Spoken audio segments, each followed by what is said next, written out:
ฮัลโหล YouTube สบายดีทุกคนมื้อนี้สิมาแจกสูตรเห็ดอ้อหลามเนาะเครื่องประกอบก็มีถั่วผักยาวเนาะแล้วก็กระเทียมหอมแดงมะเขือดิบมะเขือผักอีตูก็อยากซ้ำขอตู้เย็นไว้ห่างเลยผักชีลาวหัวชิงไข่เนาะยังขาดเดี๋ยวไปขุดเอาขาอยู่เพิ่นแล้วก็ซีนก็มีซีนแห้งธรรมดาขอไปหาซีนอันน่ะหมูป่าหาบ่เห็นชอบบ่ได้มันก็เลยเป็น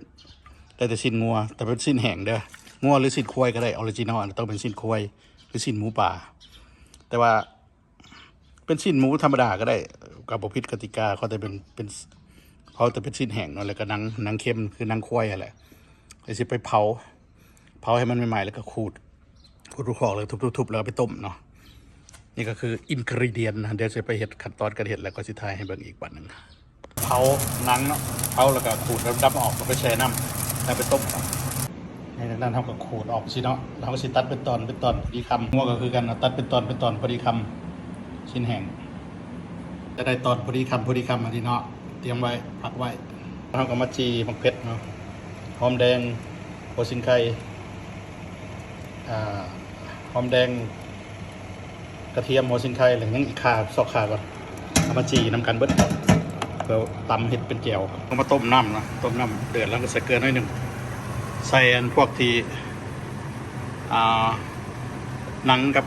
สิ้นเอาลงไปต้มขาลดให้มันเปื่อยๆมะเขือต้มขาลดเพราะว่าหัวชิงไข่มันยังจีอยู่ดิขาคิงมันยังต้องถึงตำมันเป็นน้ำหลังครับอันนี้ต้มเปื่อยแล้วมันจะไปตำอีกวันหนึ่งบางคนก็ใส่มะแคนน้ำมะเอิกนะมันมะเอิกคือคืนเนี่ยนะเนาะมะแคนมะเขือน้อยนะกระพวงเนี่ยนะแต่ว่าเขาถูกหมักเขาใส่แต่มะเขือใหญ่เนี่ยพอใส่ถั่วฝักยาวลงไปต้ม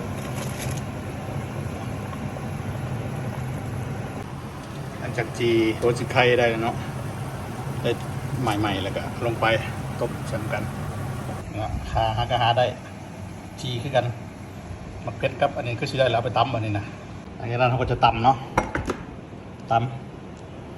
ำให้มุนแล้วก็ทาตัวบักยาวเลยนะ